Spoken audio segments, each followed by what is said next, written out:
Hello, everybody, and welcome right here to the MSAHA Basketball Weekly Show. I am Trellis Williams right here with the TSJW Network, and I bring you right here this show.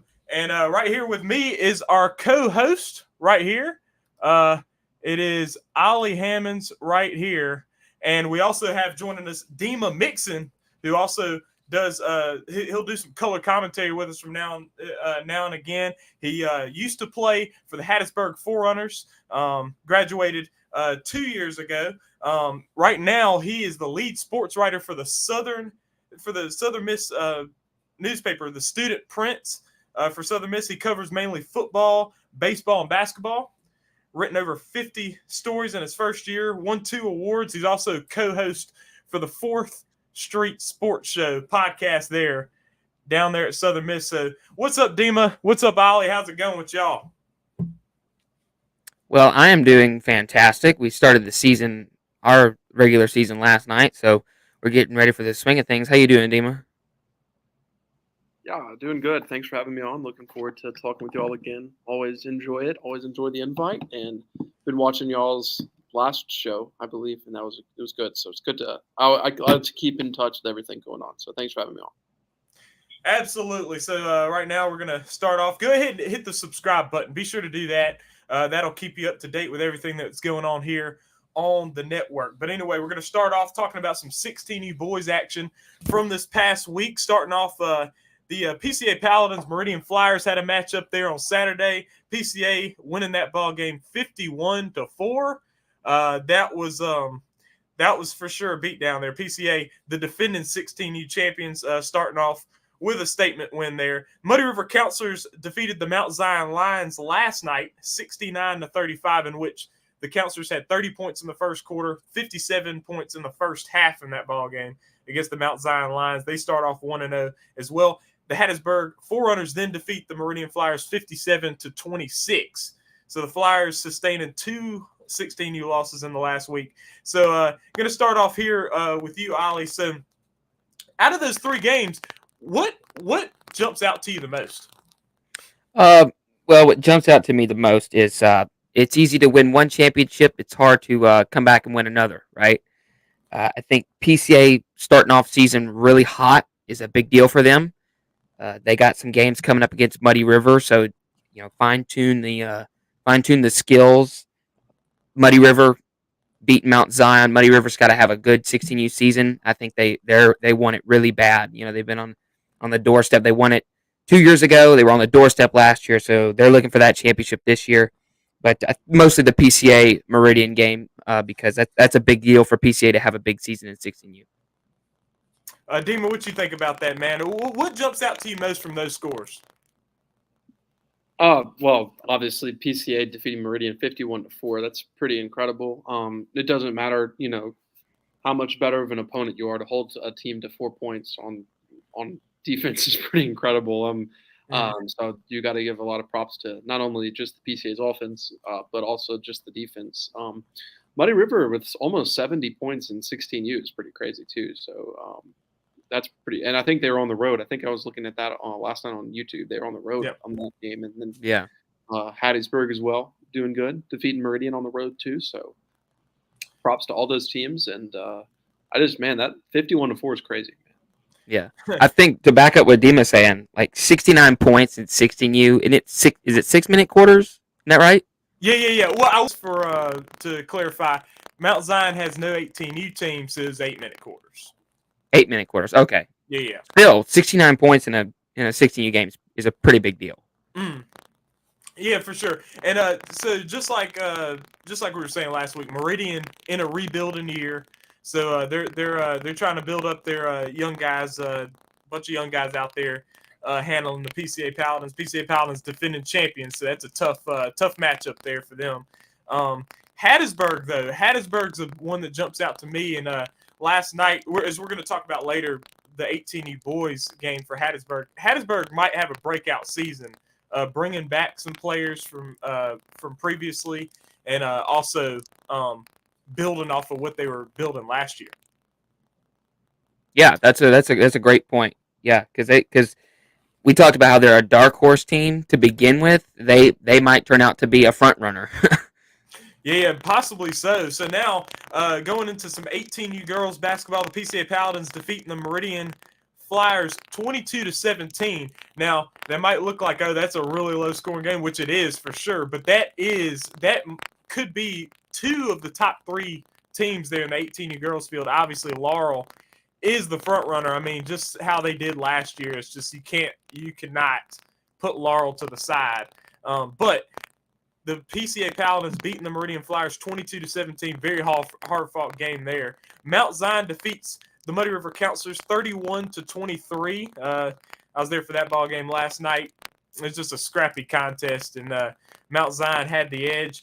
Defeats Muddy River 31-23. Meridian defeating Hattiesburg 31-16. So Meridian was able to handle Hattiesburg after taking the close loss to PCA.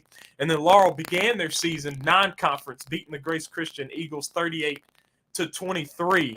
And I kind of want to focus on that PCA and Meridian game. So Ollie, PCA Meridian was able to in the 16U girls, they were in the championship game taking on Laurel. They lost by 3. It's a very close game. PCA was not able to make it, but PCA has the number 1 player in the conference from last year, and she's still there as well. So what do you think about that ball game there? PCA this year, I think, is the organization to watch in all the realms and in the ages, but especially 18U. 18U girls, they didn't even go to the championship game last year, and so they're trying to get there. And so I think that they're going to have a really, really good season. Meridian, once again, like you said, they make it to the 16U championship. Is that right? Yeah, the 16U championship. They're trying to get to the 18U this year. I think Meridian, Laurel, PCA, that's your 3 18U girls teams you got to watch out for this year.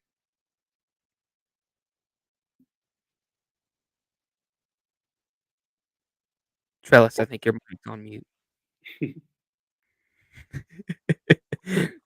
All right, here we go. So Dima, you were on the hand for that ball game, that 16U championship game with Laurel and Meridian playing. And so it was a very low-scoring game, very hard-fought game, though, there. We saw Meridian, and that team is basically the same team going here into 18U. What do you expect from Meridian in the 18U girls field? Well, something I'll just say is, basketball, as much as we like to enjoy the shooting and we like to enjoy the defensive play, it's a lot about the teamwork in it, right? And how much you can build upon just having that chemistry in your basketball program, right? So, and a great prime example of that is that, just Laurel and how dominant they've been, and the guys at least have been in the past couple of years, because they've had guys that they've played with for multiple years. That's why Jackson was so dominant. And Meridian has been building that girls team for even when I was still in the league, where they may have been struggling, my few final years there. But now, once you start playing a lot and getting more and more experience and starting to develop team chemistry, you're able to compete with teams like PCA, teams like Laurel. And so I just think that that's a testament to them who, are able to build the program and get more girls in there to come play basketball, but not only get more girls, but also build upon what they've had and starting to go into the skills that were there in the beginning, but just weren't fully developed yet. Yeah. And were you about to say something, Ollie, there? Well, yeah. I mean, like, if he's right, Meridian's been building that culture since he was in the league. And as we all know, Dima's old. So that was a really long time ago. Good. So okay, they've been building that culture for a really long time. He's older than me, in my defense. Okay. Well, Okay, go ahead. Yeah, but they've been building a culture for a long time, and we talked about it last week how much team ball and being a team matters, and it matters especially in the girls realm, because I think defense is what defense wins championships. I think it's mostly there, and defense is all communication. It's all teamwork, and I think that's why Meridian, if not this year, next year is going to win a championship one of these 2 years coming up. And so now we're going to go into some 18U boys field action. So now back to PCA Meridian matchup. PCA defeating Meridian 74-21. So 53-point win for PCA there. PCA #1 seed last season. Meridian the 3rd seed last season, but now Meridian without Isaiah Davis and Elliott Tulip this year, losing their top 2 players. They are in a rebuilding year, having younger players and things of that nature. Also, Hattiesburg taking on Meridian. Hattiesburg beating Meridian 78-25, so about the same difference. There's actually same exact difference, 53 points, 78-25 there. Hattiesburg beating Meridian.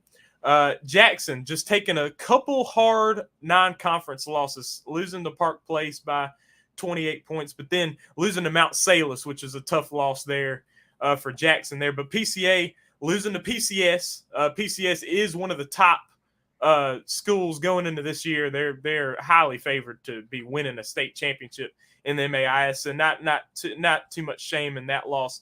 Laurel losing to Grace Christian 59-41. They were without their point guard, and so that's tough. Laurel definitely big team. The main thing they're going to have to make sure that they keep up is their guards, and without their point guard, a tough one there. What jumps out to you the most, Dima, out of those matchups? Well, I just remembered, I just remember how talented Meridian was over the past couple of years. Last year, I think I said that they possibly could have won the title, just in their size and their ability to shoot the basketball. And then especially the last year I played when they beat us in the first round and then went on to the semifinals, I think, against PCA.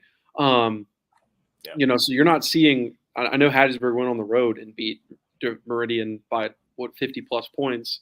And, at Meridian is not an easy place to play. That place gets loud, man. And so I just think that's pretty impressive to me, just looking at that score. And obviously PCA, we all know that they're very talented as well. So just to see Meridian get defeated that badly is just like glaring to me, just to see how much talent they've lost. And like you said, they're in a rebuilding year. And so I think that's probably the most, what jumps out to me on that. But I think it's cool that PCA is playing PCS because I know we've always wanted to play. When I played in Hattiesburg, we've always wanted to play PCS. Obviously, we didn't think we'd compete, but I think it's just cool that they got to play PCS. But absolutely, what do you think, Alan? Yeah, so PCA and Meridian, I watched really just the first half of that game because when you got a blowout like that, that's second half is just fun ball at that point. We had the second I saw somebody throw a over their head backwards pass, I was like, yeah, we're not playing basketball anymore. We're just having fun out here. So the PCA Meridian game, so I got a couple notes. The Flyers, really young. Yeah. Really, really young. And PCA, as we know, PCA and Muddy River are your two heaviest. They're going to steal the ball a lot. That's their game. Steal the ball. And so they didn't quite know how to handle that pressure because they're young. And when you're young, you're not going to be good for the first couple of weeks when you're trying to get into that role. That's what most teams are going to feel. I go back to the first of Laurel's back-to-back championships. One question. Did I mention yet that we've won back-to-back championships? Well, you mentioned that in the last show and in the show before. I did? Okay. I forgot. It slips out sometimes. Sorry. Oh, yeah. But we've won back-to-back championships. But the first one, we always had the Michael Jenkins, the William Garrett, the Ethan Harris. Those guys were always the guys.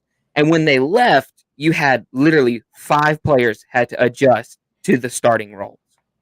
And we were not good to start the year. I think we barely even had a winning record in 2020, 2021, that season. And then we come to the playoffs and we win the championship. I think Meridian's in sort of that same situation. They got a lot of guys trying to, become varsity starters and take over. Let's be honest, Elliott Tulip, if I was given a vote for MVP of the league last year, I would have put it on Elliott Tulip. That's a big player to lose. So, you got to give him some grace. You got to give him some time. But PCA, this is what PCA did. Most people are going to look at that and say, well, you had a heavy favorite for the ATU championship play a team that's kind of in a rebuild. So, it's not, you can't take much from the score. I do because they took advantage. They took advantage of Meridian's weaknesses in that game. And that's what good teams do. good teams take advantages of weak teams. Good teams take advantages of the weaknesses of not so good teams. Yeah. And so that's what they did well. They played great team ball, and their half court press was executed flawlessly. They just did fantastic in that game with that that three across half court, and it was impressive to watch. Absolutely. And so now we're looking into next week's upcoming matchups for this upcoming week here, starting with 16U boys. We got the Meridian Flyers, Mount Zion Lions. That will be Friday, November 4th. That will be in Mendenhall, just like the Muddy River Counselors game. Mount Zion Lions, just to say something about them, their 16U boys ball club, they have some talent and they have size. They are a big team. A very big team. They've got a 6'4" player on the inside, Nathan Green. They've got a talented, good point guard, Landon Hollingsworth. They kind of struggled against the Counselors because the Counselors just were getting them in the backcourt, giving a lot of pressure. They were having a tough time getting it down the court and playing a half-court game. But just like Coach Willis said in the post-game interview, the Counselors knew that if it was a half-court game, that would be a problem. That would not be an easy ball game against the Mount Zion Lions. So Mount Zion taking on Meridian in that ball game. And so then we also have PCA and the Muddy River Counselors, the repeat of the championship game from last season. That will be in Raymond at Hines Community College B Hall. That will be on Saturday. That will be live on the TSU Network. So that we hopefully will be streaming live there. PCA will also play Jackson on that day. They will head over to Ridgeland, take on the Jackson Victors. Mount Zion will be also going down to Hattiesburg Tuesday, November 8th, a little less than a week away. They will be taking on the Hattiesburg Forerunners in Hattiesburg. And so Ollie, what just break down these matchup by matchup. So Meridian Mount Zion, I think that's a good key for Mount Zion. We talk about, Meridian's rebuilding. I think it's a good place for Meridian to make a statement because, like you said, Mount Zion is way better than they were this year. It's amazing what an offseason can do for a team. So I think that game's a big deal for both teams. Mount Zion to prove, we're here to play, and you can have a dominating win. And for Meridian, you can grab a big time win. Right. I think PCA, Muddy River, both 18U and 16U, that's your games to watch right there. If you have only 2 games to watch this week, I would watch those 2 games. And then, of course, Mount Zion, Hattiesburg. Hattiesburg did well in the 16U last year, seeing if they can continue success in the 16U realm. Of course, PCA playing a non-conference foe. You can't really take too much stock in non-conference games early in the season, especially. And then same thing with Meridian, same situation. But I think of course PCA Muddy River is the game to watch of those. But I think the sneaky game to watch is Meridian Mount Zion. Dima, what you think, man? Yeah, no, I agree. Excuse me, I agree definitely. I'm definitely interested in the PCA Muddy River game. I think that's going to be a great game. 2 very talented teams, and then like Ollie said, man, Meridian's Mount Zion might be a great game to watch as well. I like all these matchups. I think the fact that PCA has to play Muddy River and Jackson on the same day is kind of whack to me, but I guess they don't want to drive twice, whatever. Yeah. That's still kind of crazy to me. I don't know if I'd want to do that too. I mean, tournament time on what is it, week 2 of the season? Yeah. But I don't know. That's pretty crazy. They got to do what they got to do, I guess. Oh yeah, now PCA they taking the bull by the horns, man. First week, second week. Also, so now going into some 18U girls action here. Meridian and Mount Zion. That'll be an 18U girls ball game as well. Meridian, a team towards the top. They're definitely looking to win a championship. Mount Zion, they're trying to fight and stay in the fight there. Mount Zion a little bit not as deep, probably as Meridian would probably be. Then you've got a PCA and Muddy River. That PCA is a top team as well. That's going to be a tough game for the Counselors. PCA definitely favored in that one. You got Mount Zion and Hattiesburg. And what's weird about these matchups, man, is early in the season, it's hard to just say what you think. Yeah. I mean, you just got to see what happens.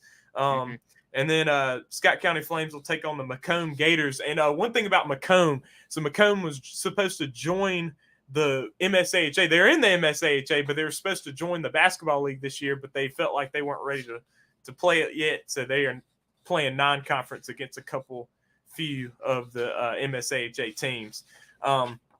So that's that. Also, Meridian will be taking on Grace Christian. Big game I would look at out of all that is most likely I would be looking at the two Mount Zion games, Mount Zion and Hattiesburg, Meridian and Mount Zion. So Dima, what you think about that setup for 18U girls? Yeah, no, definitely looking at that Mount Zion Hattiesburg game. I remember watching that game last year. I was at one of the games last year in Hattiesburg, and I was watching the girls play them, and it was like it was a close game, the entire game. And so I think that's going to be good basketball and just like watching that game because it's going to be close. And then PCA, Muddy River, I mean, that's like heavyweight going against, a team that's still trying to find their ground a little bit.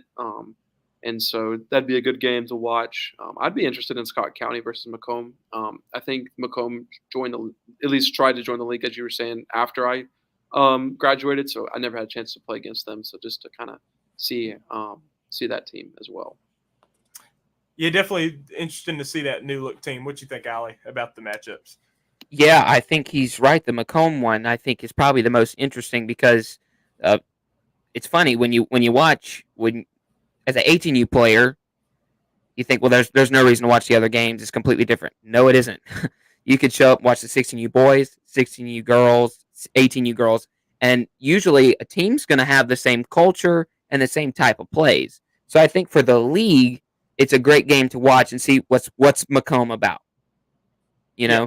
And so I think that's a big time. That's a big deal for our conference. Yeah, and so now 18U boys matchups. One that we'll start off with Friday night, November 4th, Laurel Nighthawks and the Scott County Flames. That is a sneaky good matchup right there. Scott County has talent. Laurel's got a lot of size. They still have Kyle Welch, who's ranked number 2 in the league last year. And they still have plenty of size on their side there.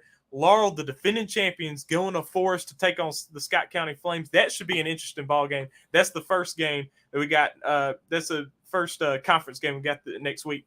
And then we got PCA in Jackson. That will be on Saturday, November 5th. And then, of course, what we have marked as game of the week, the PCA Paladins and the Muddy River Counselors, both teams coming in strong.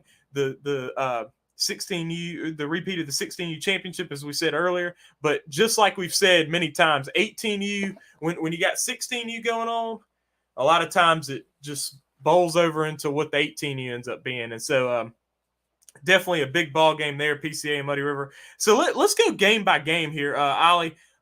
Laurel and Scott County. What's your take on that one? I mean, well, obviously you're going to think that Laurel's going to win, but I mean, Well, yeah, how about let's give a straight down the middle type thing here, huh?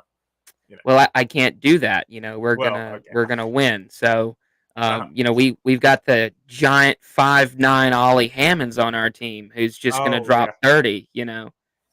Guy that has only scored double digits twice in his career, and they were both in 16U. He's just gonna pop off. So I think it's gonna be a good game. Value yourself, man. Come on. I think it's gonna be a good game. It's gonna be a great test to see what we're made of, because traveling 3 hours to Louisville to take on Grace Christian, by the way, fantastic drive. It's wonderful. The travel is great. If you have the chance, don't do it. It's terrible. If y'all have ever heard sarcasm, yes. That's what that is. Yes.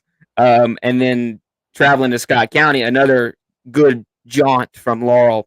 That's gonna see what you're made of. Not getting a change in your home locker room and having to sleep in a car on the way there and on a car on the way back. So it's a good chance to see what you're made of. Great chance to see Scott County, what they're made of. We still are the defending champs. We won back-to-back championships, back-to-back twice, 2 in a row. So it's a great chance to see that. So I think that's going to be a really good game. Yeah. So Dima, what do you think about that game, Scott County and Laurel? Yeah, no, I think that's gonna be a terrific game, man. I mean, I think I saw Scott County got a pretty big win. I can't remember exactly what it was, but I remember seeing it on your feed, Trellis. It was at home. But man, you're looking at Laurel, and they got Kai back, like you said. So I mean, just I have so much respect for Kai. He's one of the best players that I've had the pleasure of playing with, and then or playing against. And then obviously, you have just the perimeter shooting that Laurel always has, and the defense that um, their coaching staff always produces. But also on the other side, man, Scott County, just terrific 3-point shooting. They're at home. This is kind of like a coming out party almost, if you will. And man, if I were Scott County, man, I would be pumped up for Friday to welcome in the defending champs and say, man, I mean, this is, even if you don't win, if you can just compete, right? And um, so I think that's going to be a terrific game, and I'm actually really interested to see how that one turns out. Yep. So then we'll talk about PCA in Jackson. That will be on Saturday in Ridgeland. So Ollie, so you got PCA in Jackson. That'll be their second game of the day. They'll have already played the counselors at that point. Yeah. Jackson 1-2 on the season so far. They are 1-0 in conference. They beat Meridian, beat them by 16. They had the losses to Park Place and Mount Salus. What do you expect from Jackson hosting PCA on Saturday? I don't know. Honestly, I don't know, because you look at it, you'd obviously say, well, Jackson, is the favorites because PCA's already played a game against one of the faster teams. But so I'll say this, watching the Meridian and PCA game, when they did the starting lineups, they do this tunnel that reaches from the baseline to half court. PCA does. PCA has got a bench of starters. I mean, it's like they got 10 starters on their bench. And so they can most definitely play 2 games in a day. But also, Jackson's got to pay close attention to the score of the Muddy River PCA game, because if PCA loses to Muddy River, that could be a great opportunity to take advantage of a team that's probably a little bit defeated mentally. So I think that's a big game for Jackson. Can Jackson take advantage of a situation, or will PCA gut it out? What do you think, Dima? No, I'm in agreement. I think, man, I don't know exactly as well as y'all do, just of all who's returning for Jackson, but PCA already playing a game, I think, is pretty big, especially 18U. Just the pace and the way that 18U is played on the vice versa. And I know that some of PCA's players will be playing on 16U as well, who might be playing 18U. So you're talking about like the third game of the day, and going on the road to Jackson, never an easy place to play, no matter how good the team is. It's just always difficult to play in there. So I think it's gonna be a good game. I mean, just looking at this lineup of games, man, you just got, Laurel, Scott County, PCA, Muddy River, PCA, Jackson. I mean, just great games on the docket for this weekend. And so my thoughts on that is just, well, it's hard to play at Jackson. PCA is going to be basically on their third game. So yeah, and so now the game of the week, the PCA Paladins and the Muddy River Counselors. And so that will be in Raymond. That will be live on the TSJW Network YouTube. So definitely go check that out as well. And so that ball game, Ollie, what you think about that one, PCA and Muddy River? We kind of alluded to it a little bit, but go ahead and give your analysis. Yeah, so this is 2 very similar teams when you watch them play. Very similar teams. They're 2 teams that are going to jump the passing lanes like nobody's business. Like I remember watching the game, and while there's no audio or commentary to the PCA against Meridian game, at some point the scoreboard gets shown, and there's 11 fouls on PCA in the first quarter. I think it was. It might have been the second quarter, but it was in the first half. What does that tell me? That doesn't tell me that they're sloppy. That tells me they are aggressive. They're going to try to poke the ball away from you. They want to play offense as much as they can. And Muddy River's the same exact way, because that's just 2 very fast teams. Now, the funny thing to me is that PCA rarely presses full court, but they're going to drop back and they're going to put the 3 men at the half court line. Muddy River is going to press full court, but it's almost sort of the same one. It's like 3 men up front. As soon as you inbound the ball, you got 3 guys down your throat. So it's like Muddy River plays a spread version, a full court version of PCA's half court defense. Excuse me. Threes and layups. That's what the two teams are going to want to shoot a lot. Threes and layups. To me, the winner of this game offensively is the team who wins the mid-range game. Okay, the first half of that PCA Meridian game, there were 2 mid-range jump shots, both by the same player, and that's Hank Peace. And that's his shot, but he made only one. Like, they are not PCA did not shoot mid-range jumpers, and I get that's not their game. But when you have a team that's so comparable to you, it's what you're going to do better than them. That is kind of like it's the obscure thing that you're going to have to do better than them. And I think that obscure thing is the mid-range game. They have got to win the mid-range game, and vice versa for Muddy River. Muddy River has to win the mid-range game. Who gets the most steals? There are 2 teams that are going to jump the passing lanes and poke the ball away. So who can get the most steals and who can stay out of foul trouble while getting the most steals? That's another thing to look out for. And the other key to that, to me, is how hard does PCA play?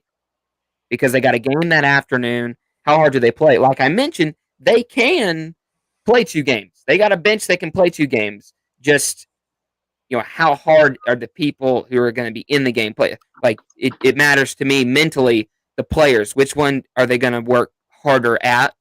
And it's Jackson or PCA, or Jackson or Muddy River. But if you'll remember, last year, if I'm not mistaken, PCA did the same thing early in the season. They played Jackson and Muddy River on the same day. And if I'm not mistaken, it was the same lineup. Like, Muddy River in the morning, Jackson in the afternoon. Is that right, Trellis? That's correct. Yeah, and if I'm not mistaken, PCA swept both games. Yeah, they did. They took both games. So, now, granted, they're lacking their all-star point guard and all-star head coach in Chris Erickson. So, it's a good test for PCA. Yeah, this is actually their 3rd year in a row doing it like this. Yeah, that's right. Yeah. So, yeah, I think it's a great test. Yeah, what you think? What you think, Damon?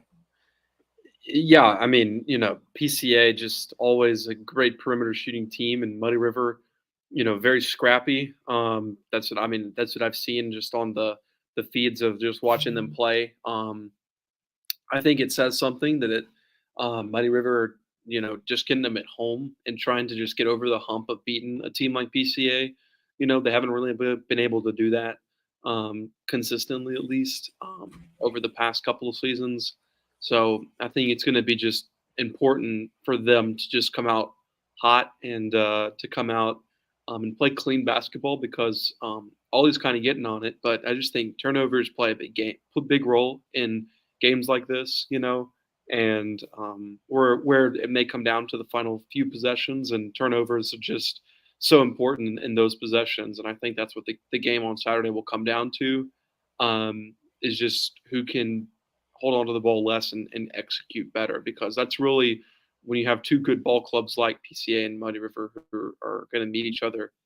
It all comes down to execution. And so whatever team executes better is going to win the basketball game. And, and if Muddy River can do that, then they have a good shot at winning. And if PCA can do that, then they have a good shot at winning as well. So I think it comes down to execution, and whoever has the least amount of turnovers in this game will probably win. But that would be my just outlooking analysis of someone who doesn't follow this as much as you and Trellis do.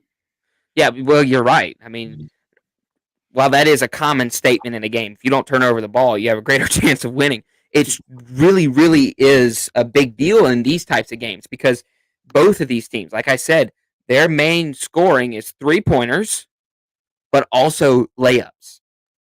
PCA scored more layups than they did 3-pointers on against Meridian.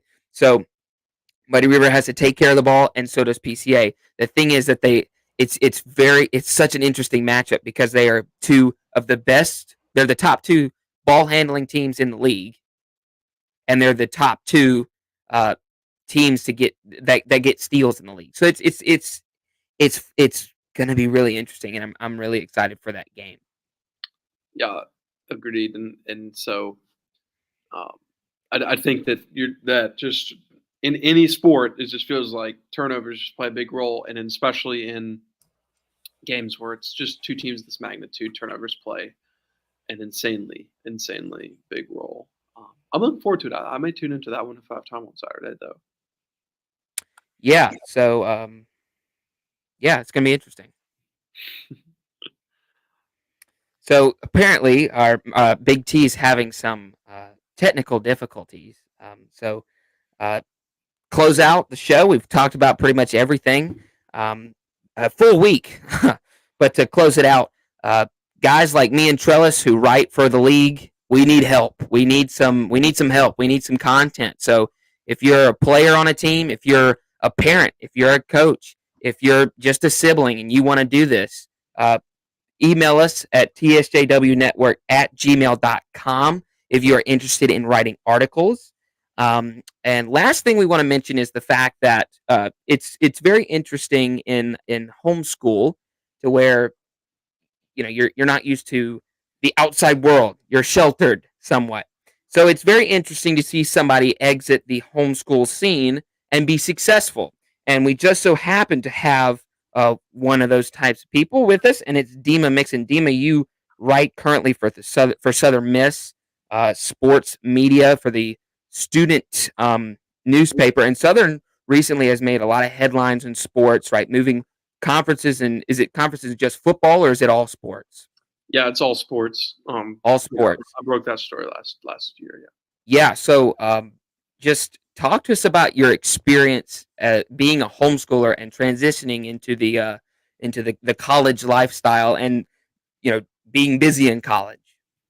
Yeah, so it's funny because if I would never have and been able to have this opportunity, what I'm doing now, if I wasn't a Heinsberg foreigner, because as you may know, Henry and Harrison Cook used to play with me, um, two great guards who very very good guards and very players that make major impacts on games, especially for our team. Their dad, Chuck Cook, very involved in foreigners. He's actually the advisor to our work, which is the Student Media Center, which is the Student Print. So he kind of got me connected there, and then got me connected with the various sports guys that I work with that our group we have. Uh, as far as transitioning from homeschool to college, it's not too much difference. Obviously, you're just kind of going to class, but it's not as different as it may seem because you're basically doing the same thing. There's most of I'm sure everybody that probably does online school or maybe goes to such as a co-op or something like that to for schoolwork, and I think it's not much different than that. So I don't think it's not that big of a transition. But as far as the journalism aspect of it, yeah, I've really have succeeded in it, and we've done uh, a crazy amount of stuff. Obviously, as you mentioned before, we got the camera rolling. Was baseball last year for Southern Miss was a huge story, ranked as high as number 4 in the nation. They were the only third team ever in college baseball history to host a conference championship, a regional and a super regional. So we got to cover all of those tournaments in the entire season. And then this season, obviously with football this fall, turnaround for Will Hall and company to get them one win away almost from bowl eligibility. So if they win the game Saturday, then they'll be able to be eligible for a bowl. But yeah, so it's a lot of fun, man. And I like what y'all are doing, and definitely keep going because you can definitely find success in it. Yeah. So, Dima, I got a question for you about the media aspect. So Saturday, of course, big game for Southern. Talk to us about what is your Saturday like as a person in the media? What is that like?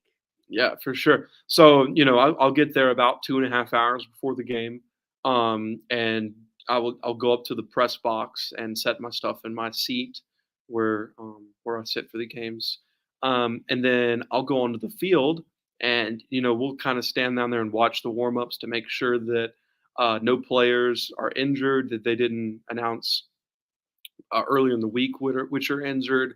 We'll kind of look at who's the starting rotation for the offensive line, for the wide receivers, all that good stuff. And then about 30, 35 minutes to kick off, I'll head back up to the press box, watch the game, live tweet the game. So on Twitter, Twitter is a huge thing for media, for coverage media. It's one of the biggest. Twitter is probably the most important aspect of media, and so we'll be popping off on Twitter.